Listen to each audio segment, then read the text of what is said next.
automatic foul. If Ray's dribbling, automatic foul. No questions asked. With ball and without? What's that? With the ball and without? Low post without the ball? In the low post, remember, RIDS. If I'm rerouting Ray with two hands, if I'm impeding his progress, anything of that nature, dislodging him, those are fouls, because what that will lead to more and more rough play. Then all of a sudden we may have some sort of altercation on our hands. So just enforce the rule. And Gabby's question was with or without the ball. Enforce the rule. There will be some contact, obviously, in 50 by 84 with athletic players, 10 athletic players. We have a rule for that, 423, incidental contact. If you follow those rules, if you know illegal contact, if you know incidental contact, then you have a better understanding of the game and how and when to enforce the rules. The next one, extended forearm. A lot of times players are like this, and then as Ray goes by or tries, I'm like this. I'm going this way, it looks like nothing is occurring. But what I had just done, I put an extended forearm on him, and I'm rerouting him at the same time. That is a foul. Players have gotten very savvy with that. And a question that was brought to my attention at the coaches meeting, what if my player has a forearm extended or a hand? Officials might be calling fouls when there's not any contact. Remember, move to improve, to get open looks, open angles, look in between players. Can you tell if there's a foul right here? If I do my hands like this? No. We as officials must move so we see this. We have to see that defender. If I'm refereeing, defender, I have to be right here. I cannot be right here to observe that play. I must have an open look to the defender. For Ray, the ball handler, for violations, I must not just referee the defense, but observe the offense. I think we've taken that too far many a times, and the offensive player is committing illegal acts, traveling, switching a pivot foot, and we're not observing it. So observe that. So we're right here, and do not have cement feet. Constantly moving, the players are moving, exchanging. We cannot get caught in a stacked or straight-lined position. We must have open looks, open angles as officials. Because if I'm like this behind a player, all of a sudden my blood pressure goes up because I don't know what's happening over there. I have to move and get there. And my partner can't help me out all the time. I sink or swim on that one. With going on stayed hand, that's a foul. Then tagging. A player is allowed, as Buddy said, things that players are allowed to do. I can measure. That's good. Now if I start going like this, it's gonna be a foul. A point brought up at one of the coaches' meeting. I teach my players to be aggressive. Isn't that going to inhibit them from being aggressive? No. All they have to do is use their feet, not their hands. The analogy I always give, and I gave at the coaches' meetings, you have a 6'2" point guard, you have a 5'8" point guard. And as Al just read, the balance of players out there, the big, tall, short, quick, not so quick, athletic, not so athletic, we have to be aware of that. First 3 quarters, that 6'2" guard is doing this on the hip of that 5'8" point guard. What's the advantage of a 5'8" point guard? Quickness, speed, possibly agility. But they know they need to do something different to beat that guard.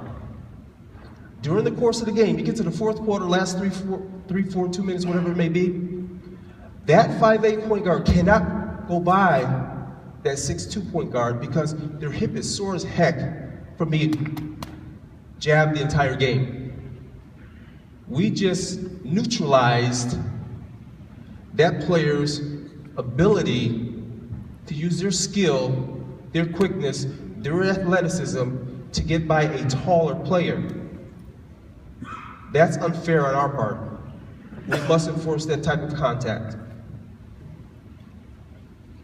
In the post, this was brought up at the coaches' meeting too, because they asked these questions, they were taking notes. Now they will bring them to your attention, probably a lot during the scrimmages, but during a game, Ray receives the ball in the post. I'm like this or like this. It's not automatic because a player has to process. Just like we as officials, when we see plays, we process the play, deciding whether or not we need a whistle or not. So if the player receives the ball, they process, now they get it off. Just because the player catches it immediately, that is not a foul. But if they leave it on there, now we'll have problems. And we must do it as a unit. In addition, when we're up top here, and you will have savvy players.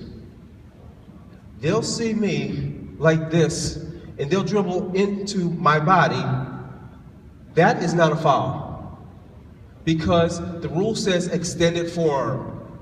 Forearm is part of my body now. When you start to see space, that will be the foul. This is not a foul if Ray dribbles into my arm, my forearm. That is not a foul. Once again, the purpose of getting those open looks, moving your feet, looking between players, and knowing the difference between 10-6-12 and 423, illegal contact and incidental contact. That's what we must embed also. That should be like breathing for us as officials. It should be like breathing, just like our mechanics. We know those, we don't have to think about it. The things we have to think about is what is occurring on the floor amongst the players. That's what we need to think about and process. Do not cloud your brain with things that should be automatic.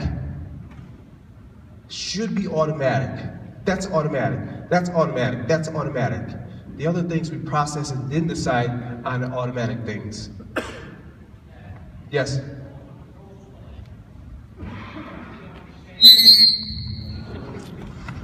Quickness.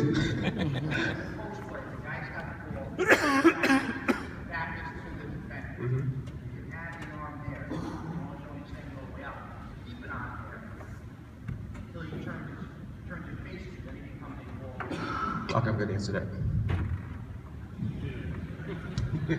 I learned it. It's embedded. We're going to the post. Bag's question was, when the post player receives the ball, not extended, but you have the forearm here, can you leave it there? Remember what I just told you, right? This is kind of on my body. And we have to be able to observe that getting wide as a lead to see that, and maybe the trail looking in here. That is legal. I did not tell the coaches that because if I give them too much information like that, they kind of overlap things. But in addition to going to Iaabo Clinic, which Ray and I went to, Hank, who else had gone? A few other people. But watching and being involved with the National Federation online clinic, that was brought up. And the rules editor for the Federation said that that post player could have that there. Like I said, I purposely did not mention that to the coaches because they'll group that together. We know we see things a certain way and coaches see it only for their team. So once that extension, and be able to respond to them, coach, it's not extended. It's not extended. And they should know from what I said on the perimeter what players are allowed to do, aren't allowed to do.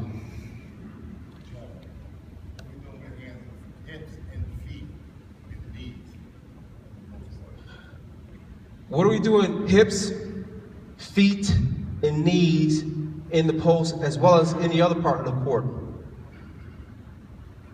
Players are allowed their position, their legal position on the floor. Any extension of a hip, and it happens a lot on screens, is a foul. Knees, once a foot comes up in a player's rear, what would you do if somebody had a foot in your rear? Retaliation. Call the foul. Call the foul. Stops all that. We must not allow situations like that to possibly create altercations in our game. As Al stated, that which we ignore, we condone. We have to enforce these illegal acts. Yes. Hold up here first. Yes, Pete.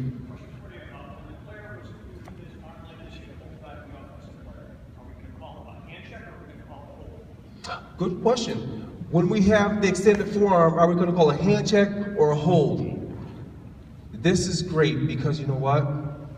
You can call a hand check or an extended forearm. Because we as officials, we want the coaches to know our terminology. If we use our terminology, now it's reinforced. So when the next crew comes in from December 7th, 15th, whatever it may be, the season starts, till end of February, then into the States in March, the same thing is being said over and over again. Our terminology, Federation's terminology of enforcing the rules, enforcing the legal content, 10, 6, 12, things like that. We continue with that. Did I answer your question good enough? Oh, there was another question over here first. Yes. Jeff, when they're in the post, most of the post, offensive player backing up, the defensive player will give into that. It's contact. Where do we draw that line? Okay. The question was, in the post, player has the ball, he's backing me down. He's backing me down. Frank's point was the defender is giving way to that contact. So if they're giving way, you have to judge. This is where we earn our money. Is it a foul? Is it a foul? This is the gray area. If I'm holding my ground and Ray bumps me, it may be more obvious. Once again, players are watching the NBA. They're watching the flopping, judging flopping, whether it's legal or whether that contact caused some of this and was incidental, or it caused that and was illegal act. Watching that dislodge, the ridge part of it, the D, dislodging. Dislodging a legally established defender, backing down, boom, now I'm out. Those are the things we have to watch. Exactly, and we have to use our responding skills, whether we choose to answer them at the appropriate time, do not delay the game. And I've said this many times over the years. I've learned this from Baby Amendola, you know, one of our great commissioners. You can respond to questions if you choose. Statements need no response. Silence can never be misquoted. If you don't know what to say, Coach, I'll get back to you. Consult with your partner at any time, halftime or whatever. But remember those things. Question up here, then here. Up here first. Yeah, great. Yes.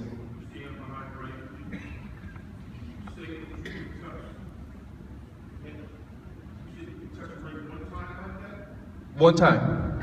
Yes. No, I won't say it's not. It could be.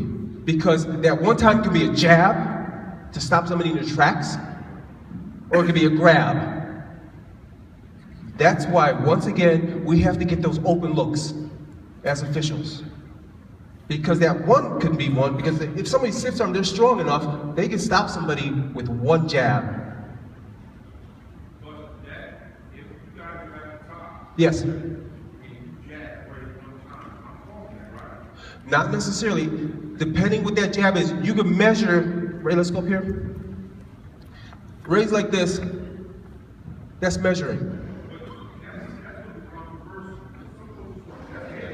Okay, that is